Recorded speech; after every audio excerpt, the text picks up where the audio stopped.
everybody. This is Rob. You're listening to Talking At You.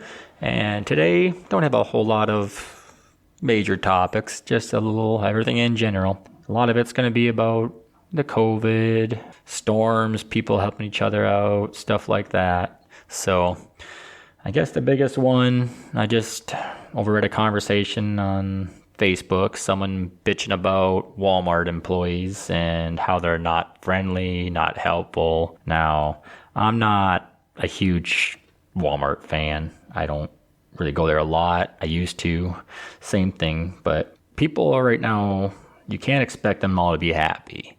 Now, they're there doing their thing. And yeah, it's for a paycheck. If they didn't have to be there, they wouldn't. But they're there.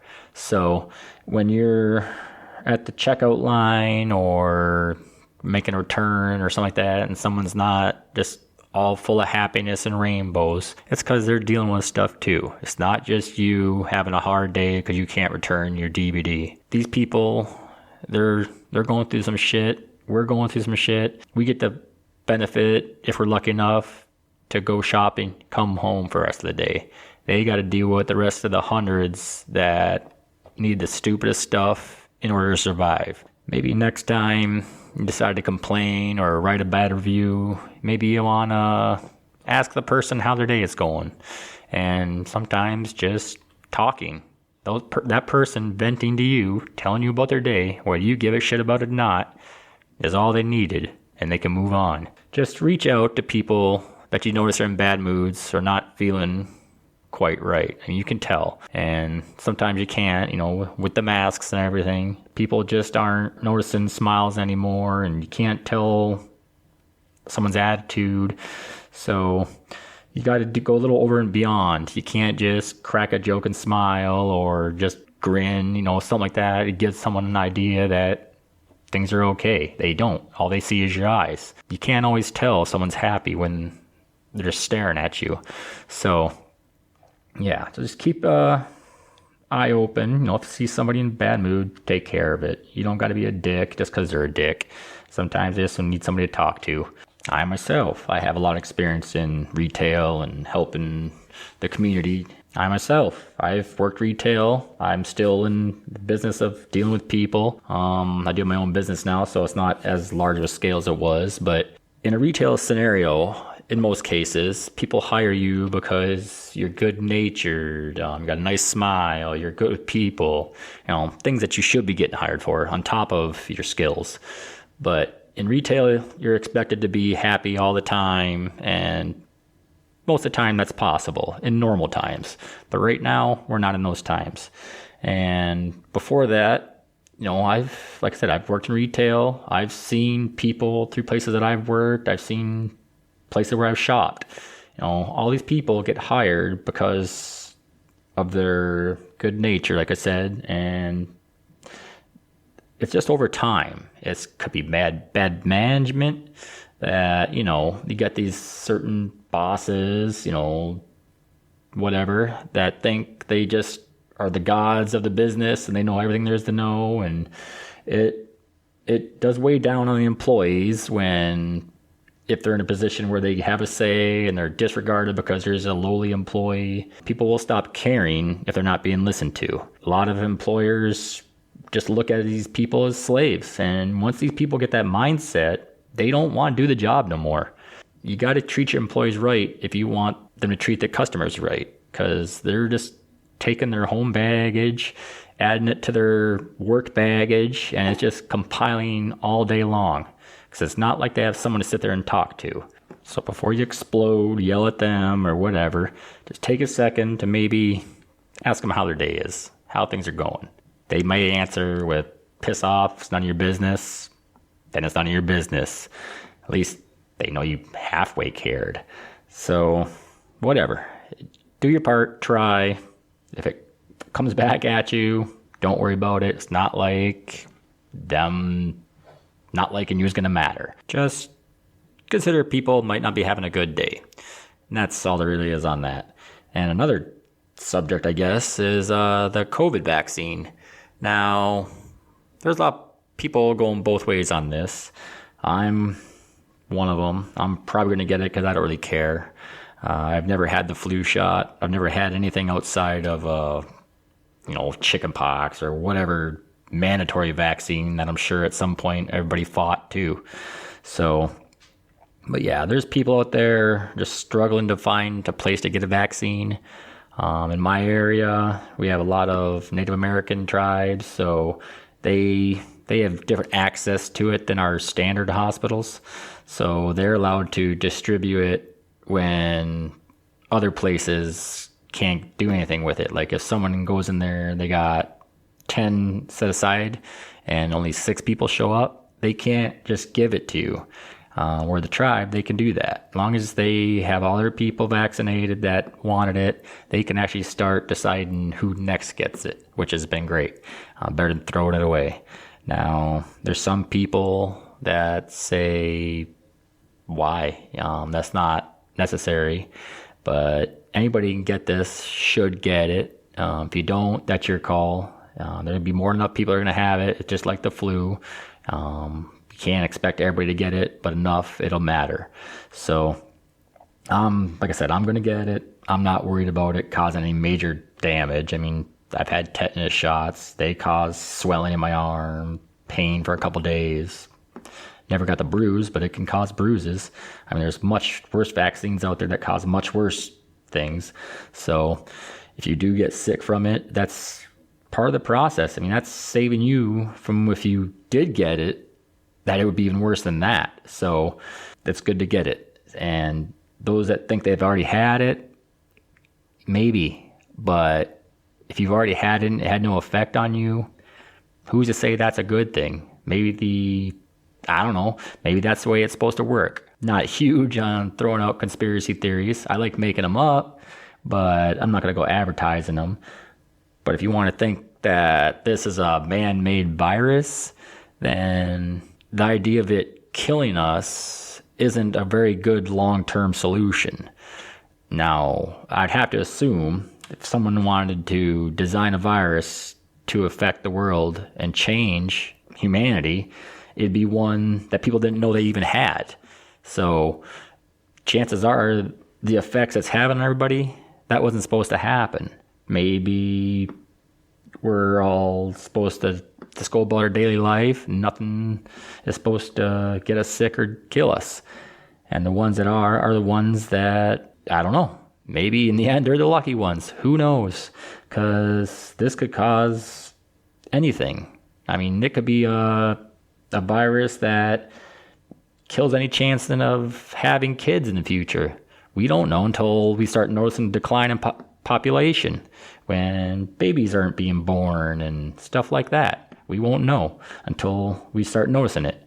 Or maybe it's a virus that makes us all lose life expectancy by 10 years. Maybe we're all going to start dying in our 70s instead of 80s and 90s or earlier.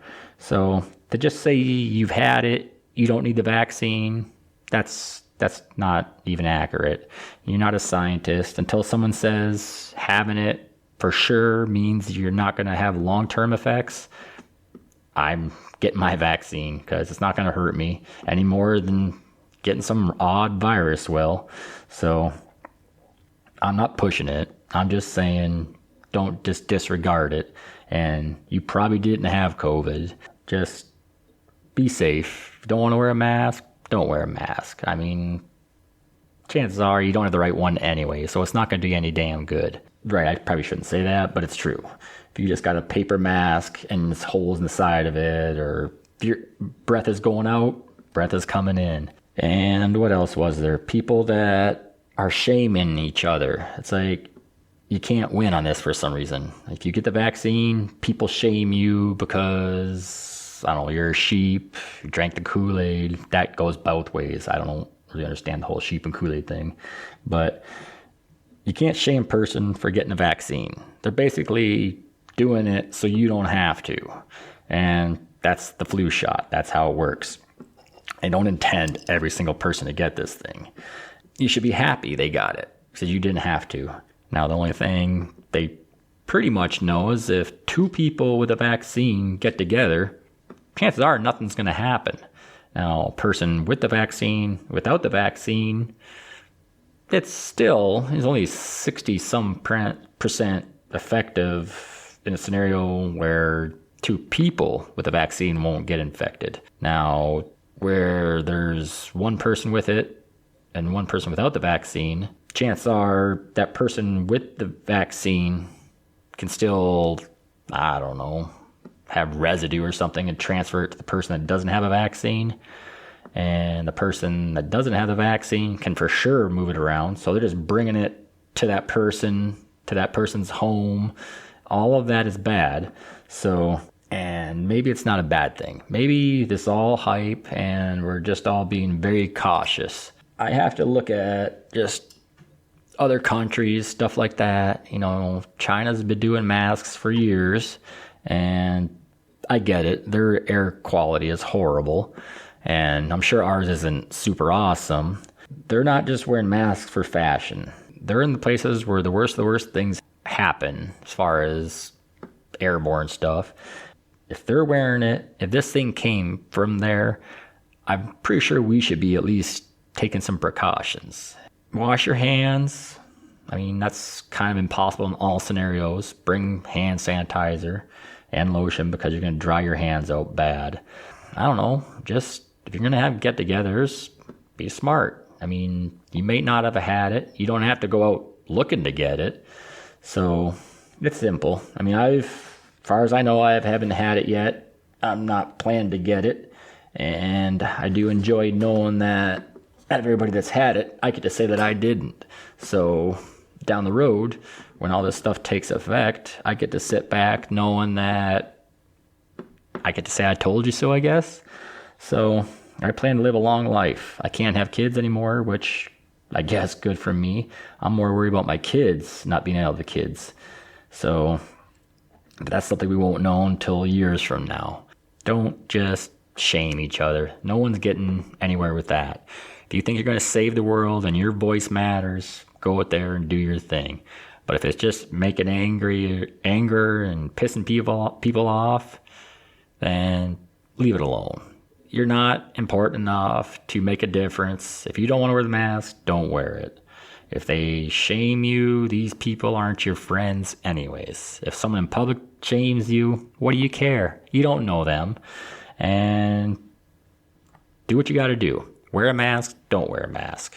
Just don't go out looking for it. There's no point in trying to be a spreader for no reason. You know, events are getting canceled. That sucks.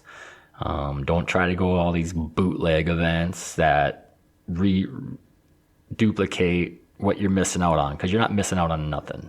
It's just something you don't get to do this time. Another one, a touchy one, especially around this area, is kids' sports. Now, I kind of understand adult sports, professional sports, because that's their job. That's what they're paid to do. It's just like any other job. They have to do it. There's legal obligations, cable companies, sponsorships, stuff like that. I mean, that's something they kind of have to do. Now, kids, they don't have to do that. There's nothing in a grade school career, I guess, that a kid has to play basketball that year. No one's going to care. The only difference is the parents don't get to relive their childhood through their kids and be that parent in the stands that's important for that game. So if you're using your kids for your own social well-being, that's a horrible thing. Now, if your kid is absolutely distraught because they can't play basketball, like if they genuinely like playing the sport for only playing the sport, then buy them a basketball net. It's really not a hard thing to do. And if they don't, what are they even playing for? If it's not for fun, if you can't play it in the yard, play it with your siblings. Yeah, I mean, I'm not even saying you can't play backyard basketball with your friends. As long as they wear the masks or it's mutual that, I don't know, that everybody's got some kind of agreement, some kind of plan. We can figure this stuff out without people telling us how to do it. Then yeah, I get it. Kids want to see other kids. They want to play with their friends, which maybe that's fine. You don't want to do like all 30 friends at once, but it can be controlled. The problem is people don't want to control it. They want to live life like nothing's wrong and then bitch about why the numbers are going up or why we have all these restrictions. This could have been very easily a 2 to 3 week process. It could have been killed right from the beginning. But the minute you tell somebody, no, you can't do that, this skyrockets. They want to do it. And this is people feeding in to the government. Now, this probably would have ended a long time ago. But now government can see that there's a market here. As soon as you tell somebody they can't do something, what's the first thing they do? They rush to that thing once it opens. You say you can't go to restaurants? What do you think is going to happen when these restaurants are open 100%? They are going to get flooded. Now, the problem is people are going to flood them for, I don't know, the first maybe even 6 months. I'm guessing 3 months until they finally realize they didn't go to restaurants all that much. So it could be another crash of the economy because everybody's going to flood it at once and then slowly go back to normal. And all these places are going to be used to the big business that eventually goes down to nothing again. So it's not COVID killing businesses, stuff like that. These businesses, some of them were already on their way out. It just got sped up versus the long term. So that's a community thing. If you want to keep your business alive, shop them. Do them just like you normally would, just with the precautions. If it's a takeout restaurant now, just go there as a takeout. If you were there every day at lunchtime, do takeout every day at lunchtime. Give a big tip and move on. Constant, in theory, people going in and out on a steady basis versus sitting there for an hour and them waiting for you to leave so they can put somebody in that table would actually make them more money having a constant turnaround. There's no cleaning the table. There's no waiting for you to eat your dessert. They're just serving food back to back over and over again. So that's a community thing. That's nothing to do with these restaurants having lower capacity or not being able to have anybody at all. So they should be making a lot more money. Now, if you want to go get takeout and don't give them any tips because they didn't do anything as far as you're concerned, you're a dick. And you shouldn't be allowed to shop there. So do what you got to do. Do what you normally did. Just do it differently. It's not a hard thing to do. You'll realize you probably didn't do as many things as you thought you did until you were told not to. This is a lot of bitching. I'm sorry.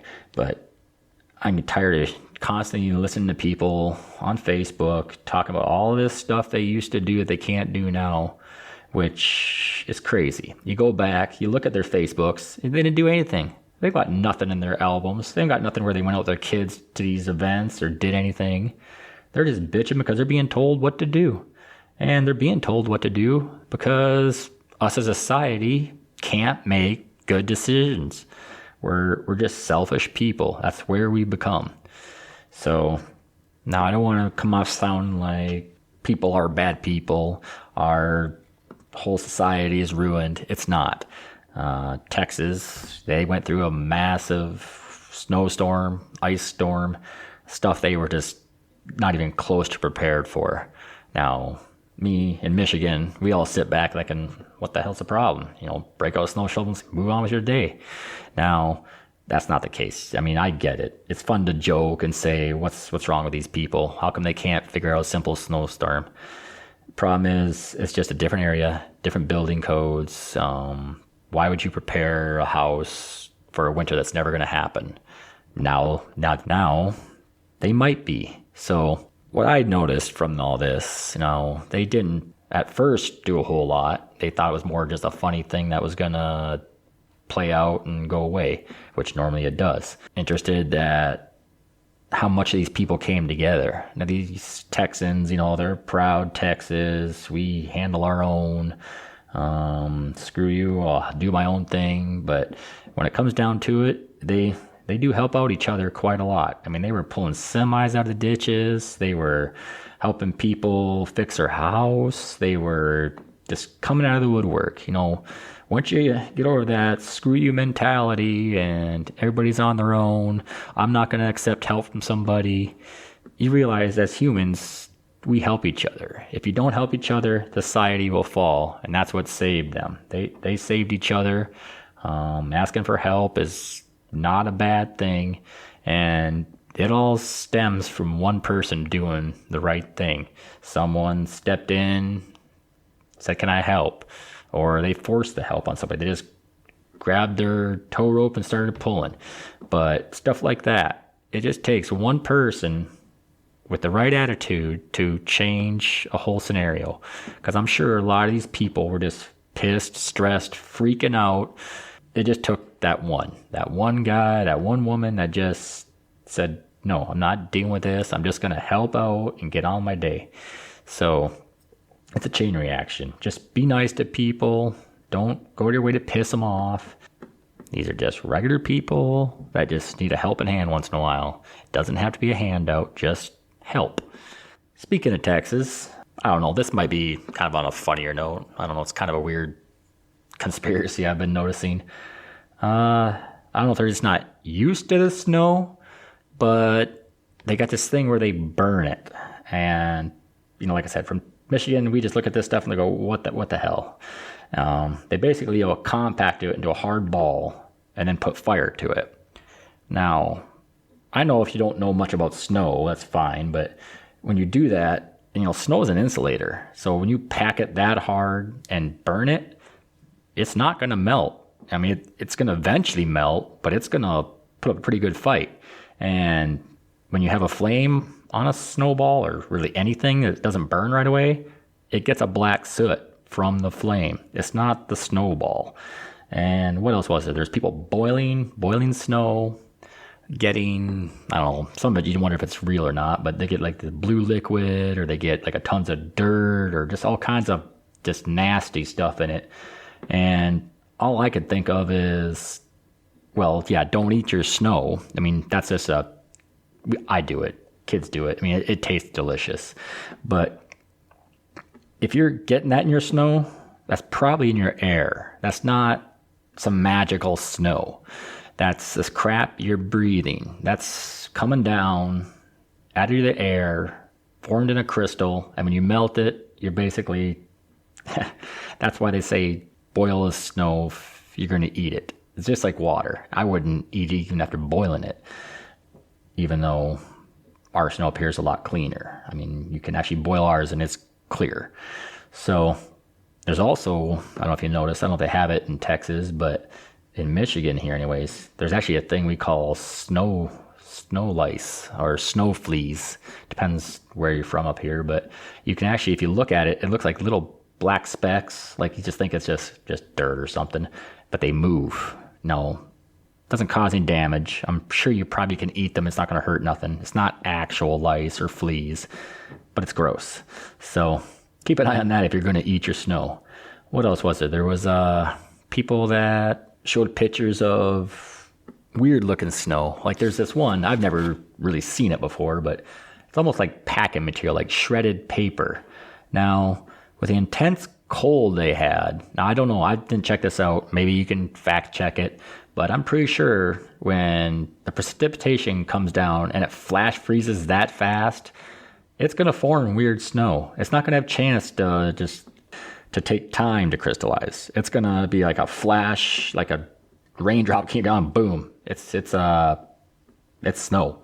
So that's my best explanation. You can check into that. That's the only thing I've seen that is a little odd. Now, they've shown other pictures of snow. They're trying to say the government has a weather machine that's causing all these snow and ice storms. And who knows? Maybe they do. I mean, they have technology that's been around forever that they can fly a plane to a cloud and create rain, for drought areas and farms and stuff. And I don't know how it works or what kind of scale it does it on, but I don't think they're going out there making snowstorms. Now, who knows? I'm also not a professional on conspiracy theories, and I'm sure they're not going to say, yeah, we did this, so they're not going to be like anywhere you can go look this up. I'll probably do a conspiracy theory episode because they're fun to talk about. So check me out for those ones. Anyways, I can't really imagine government is doing that. So don't assume just because it's on Facebook or some backwoods news program that this stuff's real. Just go about your day, fix your house, get your shit in order, make sure kids aren't stressed and they're calm. They're really the ones going through the most right now. Another thing I thought was odd, and you get all these houses in Texas, and it's like the second floors are leaking. Now, I don't know. I've never had an issue to the point where it leaked that bad. Like most of the time it's in our crawl spaces or basements. That's where the cold weather is. And most of the houses are insulated to the point where you can catch it before it gets that bad. So I'm not sure if they just waited. I mean, some of these ceilings, they were so bad, you can usually tell a water leak within, 20 minutes. Like you can see something's not right. But when you wait for it flexing off down the ceiling, that's your own doing. You let it get that bad.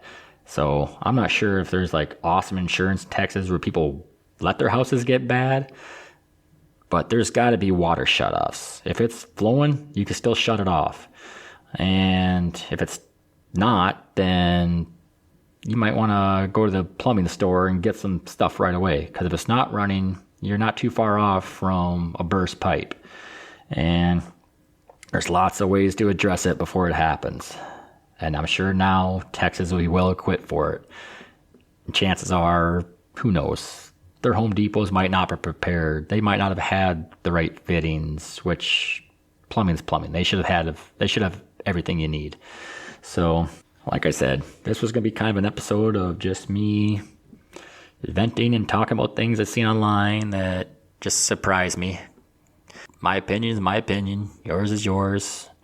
You're free to comment or suggest anything on any of the formats that'll take it, I guess. I mean, I also have my Facebook page, and there's a TikTok one, but that's more of me just putting stupid stuff out there for advertising. So, yeah, try all those avenues if you want to leave me a comment, wherever does it. I think Apple or some other places do it. And subscribe if you can. You can enjoy more endless rants like this, which are far and in between. I'm going to be getting more into interviews, stuff like that. So it's less me bitching about stuff on my mind versus just talking to people and seeing what makes them the way they are.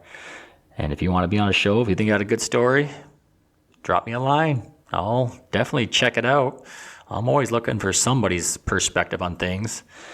And on that note, I guess I'll call it good and get working on the next episode. So it's fun talking at you. My name's Rob, and I'll see you on the next episode. Thanks and bye.